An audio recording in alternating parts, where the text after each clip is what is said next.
ఈ బోర్ల కోసం ప్రయత్నం చేసి అప్పుల పాలై రైతులంతా ఆత్మహత్యలు చేసుకుంటారు. 30 పాయింట్లు 50 పాయింట్లు వేసిన వాళ్ళు ఉన్నారు బోర్లు. ఇది ఏం కోస సార్ మనకు అని చెప్పేసి నేను అడిగిన.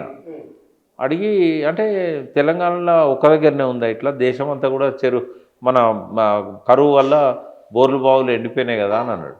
కాదు సార్, దీనికి ఒక లింక్ ఉన్నది.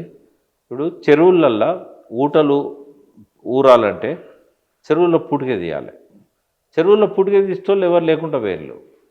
మొదటిసారి అక్కడ రైతులు తీసేటోళ్ళు, పొలాలు వేసుకునేటోళ్ళు. తర్వాత కుమ్మరాయన తీసేటోడు.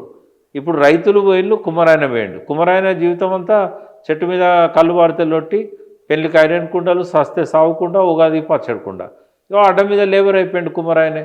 ఆయన మట్టి తిత్తలేడు. ప్లాస్టిక్ వచ్చింది, కుమ్మరాయనను మంట కలిపింది. రైతులు కూడా యూరియా డిఏపీలు వచ్చినాయి, పొలాలకు పోతలేరు.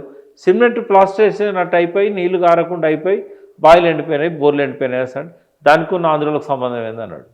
ఉన్నది సార్, ఈ చెరువులు దిగాలని చెప్పి వాళ్ళు పూర్తిగా తీయడం మానేసిళ్ళు.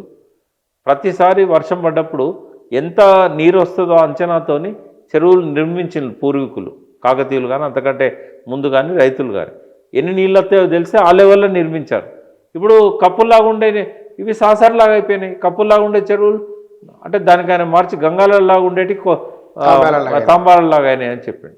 అందుకే ఒక వర్షం పడగానే చెరువు తెగుతుంది, గలగల గోదావరి పోతుంది, బిరబిర కృష్ణం పోతుంది, మనకు ఆత్మహత్యలు మిగిలినాయి సార్. నాకు నీళ్లు చేతికి అందే ఎత్తులో నీళ్లు కావాలి సార్. నువ్వు తెలంగాణ ఇస్తావా తెలంగాణ ఇవ్వవా నాకు సంబంధం లేదు.